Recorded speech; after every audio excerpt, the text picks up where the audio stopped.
processing facilities, and marketing on collective basis. The government will act as a facilitator, regulator, and enabler. The most important feature of this initiative is access to finance. Financings will be channeled through commercial banks, development finance institutions, and partner organizations. Farmers themselves will decide which machinery, technologies, and services best suit their needs, creating a demand-driven and farmer-owned model of agricultural modernization. For the first time, registered agricultural collectives will be recognized as bankable entities capable of accessing subsidized credit, lease financing, crop insurance, and asset insurance. Through this initiative, farmers will gain access to tractors, harvesters, laser land leveling, drip irrigation, solar-powered tube wells, drone-based services, storage facilities, processing infrastructure, and modern market linkages at a scale previously beyond their reach. This reform has the potential to transform fragmented farming into organized, technology-enabled, and market-linked agriculture, increase productivity, strengthen climate resilience, improve water efficiency, and raise rural incomes across Sindh. It is a new model of rural empowerment that places farmers themselves at the center of development and creates a pathway towards a more productive, prosperous, and sustainable agriculture future of Sindh. So another concept that we are working on is integrated waste to value and circular economy program. Rapid urbanization presents both challenges and opportunities. As our cities continue to grow, the need for sustainable and efficient waste management system becomes increasingly important. Over the years, the government of Sindh has made significant investments in municipal solid waste, particularly in the collection and transportation of waste from major urban centers. Building upon these efforts, we are now ready to move towards the next stage of reform. I'm pleased to announce the government intends to develop an integrated waste to value program under the public-private partnership framework, transforming waste management from municipal service into an engine of environment sustainability and economic value creation. The proposed initiative will move beyond conventional waste collection and disposal by focusing on scientific processing, treatment and recovery of value from municipal solid waste. This will include the production of refuse-derived fuels, recycling of recoverable materials, and other waste-to-resource initiatives capable of generating economic returns while reducing environmental impacts. The program will also incorporate modern landfill gas management systems to capture methane emission from existing and future landfill sites. These measures will contribute towards reducing greenhouse gas emissions, improving environmental outcomes, and strengthening climate resilience. Honorable Speaker, a key feature of this initiative is its potential to create new revenue streams through resource recovery and carbon monetization. I'll just skip and I'll go to the next section here. It's given in detail.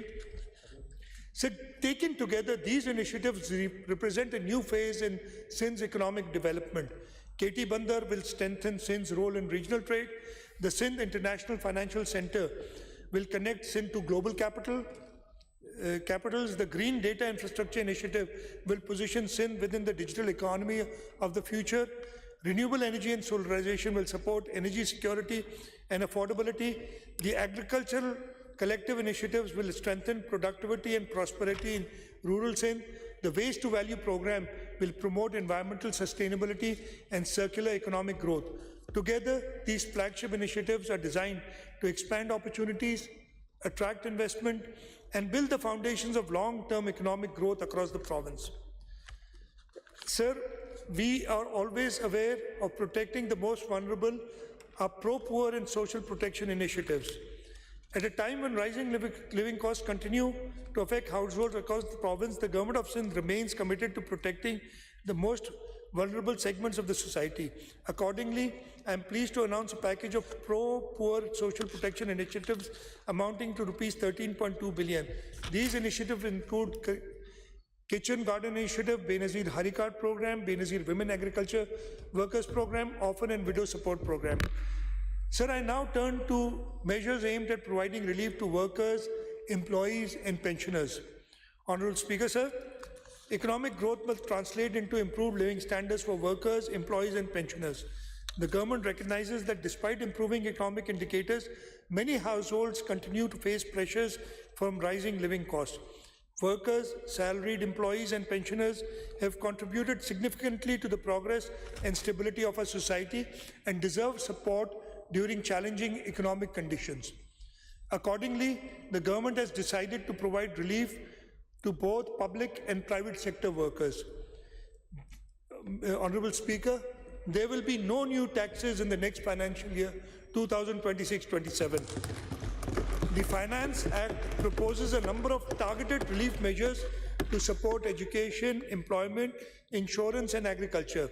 Sales tax on education support services, including education consultancy, testing and evaluation services, is being reduced to 5%. The reduced 5% tax rate on recruiting agents for overseas employment is being extended for a further 2 years. Beauty parlors and salons integrated with the point of sale system will continue to benefit from the concessional 8% tax rate, while certain donor-funded development projects also being given tax relief. To promote insurance coverage and resolve outstanding disputes, the tax rate on insurance agents and brokers is proposed to be reduced from 5% to 2 to 3%, while tax exemption threshold for life insurance is being increased from ₹500,000 to ₹3.5 million. For agricultural sector, penalties for non-filing of agriculture income tax returns are being rationalized. The agriculture super tax exemption threshold is being enhanced, and ₹150 million to ₹500 million, from ₹150 million to ₹500 million, and the tax rate is being reduced from 10 to 8%. These measures will provide meaningful relief, encourage compliance, and support economic growth in Sindh.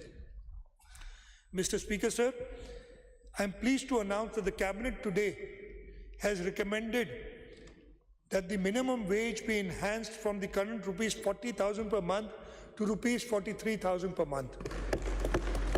This will come into effect July 1, 2026 after going through the regulatory process. Sir, I am also pleased to announce that all government employees shall receive a 7% increase in basic pay with effect from 1st of July 2026. And sir, we'll ensure that the lowest pay of our grade 1 officers, employees is at least ₹43,000, the minimum pay. Furthermore, all pensioners shall receive a 7% increase in pension with effect from 1st of July 2026. So these measures reflect government's continued commitment to supporting workers, honoring pensioners, and helping households cope with rising living costs. Honorable Speaker, sir, as I conclude, this budget is not merely a statement of receipts and expenditures. It reflects our priorities, our aspirations, and our commitment to the people of Sindh. The budget for financial year 2026-27 has been prepared at the time of global uncertainty, economic challenges, and rapid technological changes. Yet, it is also a time of opportunity. Over the past year, we protected development spending, strengthened public services, supported vulnerable households, expanded infrastructure, invested in human capital, and laid the foundation for future growth. Sir, our vision is clear. We want a Sindh where every child has access to quality education, every family has access to quality health care, and every young person has an opportunity to realize his or her potential. A Sindh where farmers, workers, entrepreneurs, and investors can prosper. A Sindh connected through modern infrastructure, strengthened by innovation and prepared for opportunities of the digital economy. A Sindh where development reaches every district, every community, and every citizen. So this budget is guided by 3 enduring principles: protecting citizens, investing in people, and building for the future. These principles will continue to guide our efforts as we work towards a more prosperous, inclusive, and resilient Sindh. The people of Sindh have always demonstrated extraordinary resilience, determination, and optimism in the face of challenges. With unity, hard work, and a shared sense of purpose, I am confident that together we can build a stronger Sindh and contribute to a stronger Pakistan. This budget is a commitment to our people, a commitment to opportunity, and a commitment to future generations. Sir, a number of people have worked very hard in order to put together this document, which is a futuristic document. We're not talking about just projects, we are talking about visions of the future. And I'd like to acknowledge them, but I'll just wait till my winding speech, because this is a very long list, and I've already taken up a lot of everybody's time. And if I start naming those people now, it'll take a long time. So let me wait and till my winding up speech. But I would want to acknowledge all those people, and I'll do it at the end. So with these words, I announce that the annual budget for financial year 26-27 to this Honourable House for its consideration and approval. Sindh Sada Abad, Pakistan Paindabad. Thank you very much.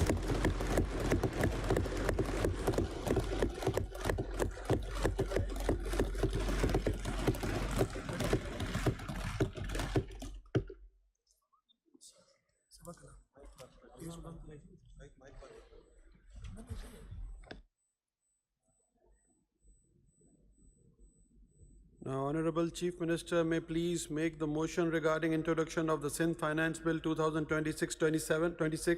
Sorry.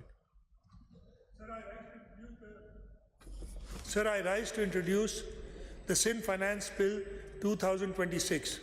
The Sindh Finance Bill 2026 is introduced. Now, Honorable Chief Minister may please make the motion in respect of consideration of the Sindh Finance Bill 2026.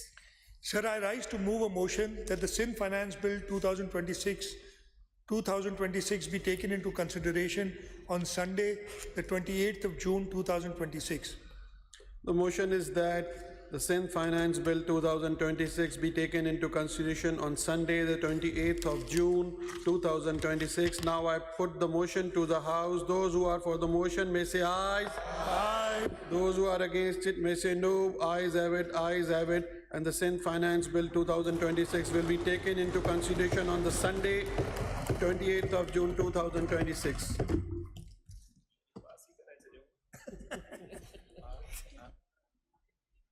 जी नासिर शाह साहब आपने कुछ कहा? Now the House is adjourned to meet again on Friday, the 19th June 2026 at 10 a.m.